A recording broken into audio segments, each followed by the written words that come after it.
Hey guys, my name is Kev, and today we are going to be talking about one of my absolute favorite emulators, a video I've been putting off for way too long. PCSX2, the PlayStation 2 emulator. Now, this guy is great. It's open source. It doesn't take much to run it either. Basically, this thing has been around forever, and they just keep updating and upgrading it. And at this point, I think it plays the entire PS2 library, if not most of it. We go to compatibility. Um, yeah, there's not very many games, as you can see here, that it won't play. 0.63 will get you in the menu or get you in game, but nothing else. 0.22 will get you to the menus, but everything at least starts. 97.92 are playable. They'll let you play from beginning to the end. So basically the entire PS2 library. And then, only 1% of them are perfect and flawless with no issues. But usually the issues that you bump into this guy are minimal at best. So, that said, this is an awesome emulator.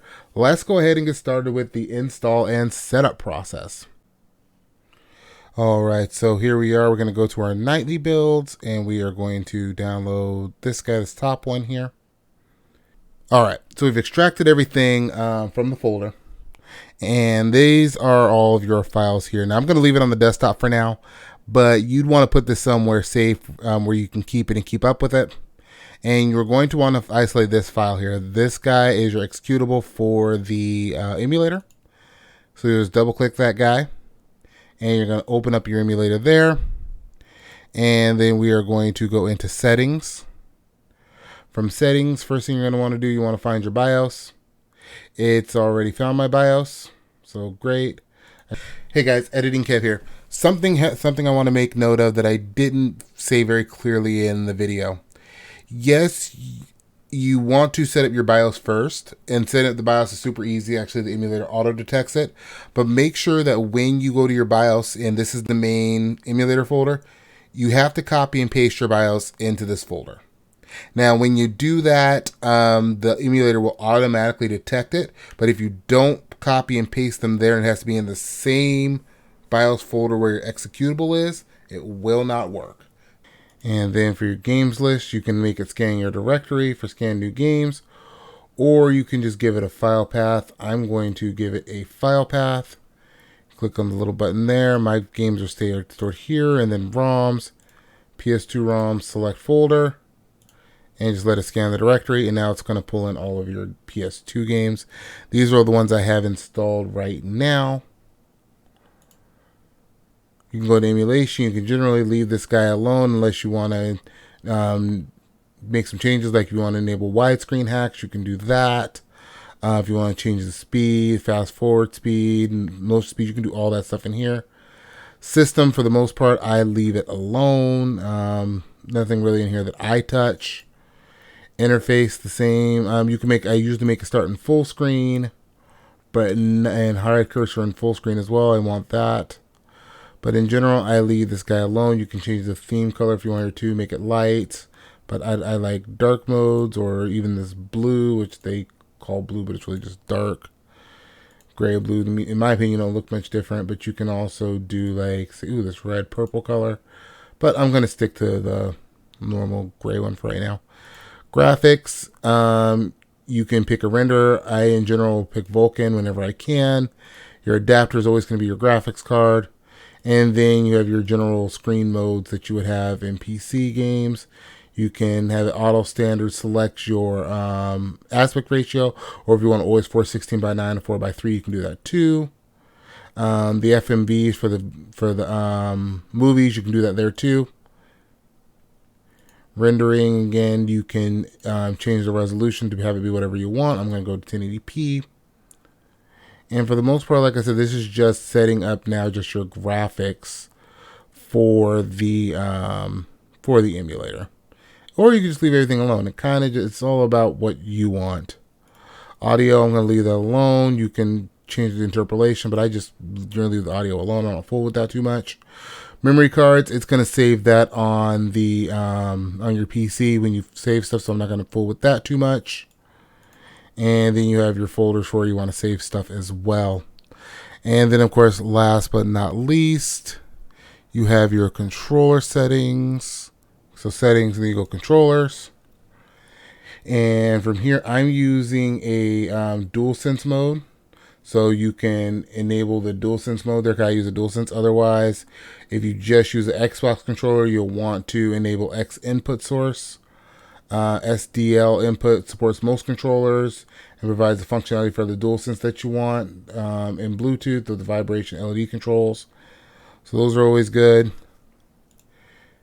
And then you can decide, hey, is it a dual? You want it to basically behave like a DualSense controller, DualSense 2, or not DualSense, DualShock 2. And then just like every other emulator out there, you're just going to go in here, click on what you want, and just edit the buttons. Just like every other emulator there. Set up your analog sticks. Your L3, R3, L2, L1. So it's crazy. I'm doing this from memory. I did a fresh install for this video, just to make sure I wouldn't miss anything. One of these days I'm going to do a RetroArch video. That's what I've been using a lot lately as well, just because it's been easier to do things with. So I'm setting this up with my DualSense controller. And RetroArch, like, I actually prefer this emulator over RetroArch, but RetroArch is convenient because it houses all of the emulators and not just one or two, like these ones do. And there you go. Your PS2 emulator is set up. We are going to now try a game. Let's try Def Jam Fight for New York. All right, now it's time to try some games. Now that everything is set up, I did fix a little BIOS pop-up, and I put it in the beginning of the video, so disregard the little error message. We are going to just try the original Ratchet and Clank. You're just going to double click. Again, it'll detect your BIOS like it's supposed to. And as you see here, there's not going to be any sound in game, just because I don't want it to pick up on the mic. And it is going to pull up in 4:3. You can change the resolution information in there and all you want to. I didn't do much with it, only because I just want to get in here and show you guys that it works and how to get it working, which I think I've done successfully. It has to format a save from the PS2 memory card. Oh man, memory cards really take me back, man. That and the PlayStation 2 being infamous for unskippable cutscenes. Luckily, this game has skippable cutscenes in the very beginning. We're not going to go through the cutscenes. If you want to go back and play the original Ratchet and Clank, go for it. So let's go ahead and get this on. Now, one thing that I just remember, because I've played this before, the controls are inverted, specifically for up-down. So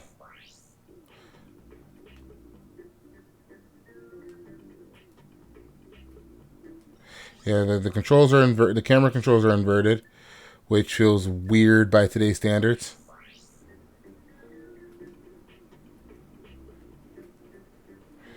And even now, they're still kind of funky. It's funny because they were like standard for the day, but it's like the camera controls are backward because they were trying to make it like play like a actual like cinematography camera, and it didn't translate over well to players. But as you can see, Ratchet and Clank plays great.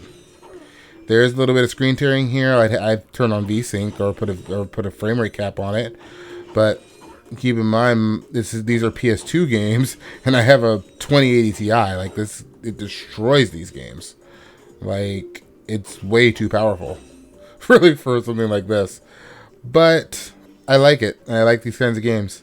Like I like going back sometimes. I like being able to play whatever game I want to. And that's one of the beauties of PC gaming, is that it allows me to do so. And yeah, so that's really the PS2 emulator in a nutshell. As you see, it does work. You can put these games in 16:9, which it is in now, or you can do it in ultra wide or 4:3. Whatever really you feel like. I'm just leaving it in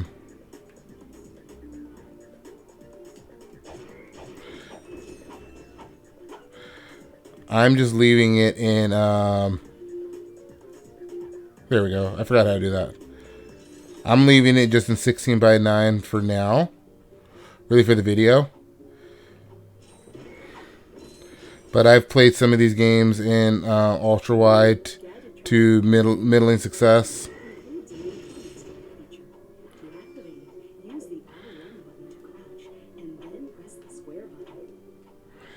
Look, I get across this path first, lady. The controls feel like so weird from back then. And at the same time, this is like how all PS1 and PS2 games kind of controlled like. So it wasn't weird like at all, but it was weird for me. It was weird going back to. Like the graphics I feel are fine. I feel like graphics from this generation are really when games start looking good. So I'm not so worried about that. I just... Like I said, the controls are weird. You can change these controls in whatever emulator you have. Like they just feel weird compared to games of today. It takes a little bit of getting used to because controls really got homogenized in the next generation, the 7th gen. It's where now most games kind of control the same. But before that, it was really the Wild West, and developers just did what they wanted to, and it wasn't uncommon to just, if you had a game that controlled funky, you just had a game that controlled funky, and people adapted. People didn't really complain about it very much. Or at least I didn't complain about it. I don't know anybody who really did.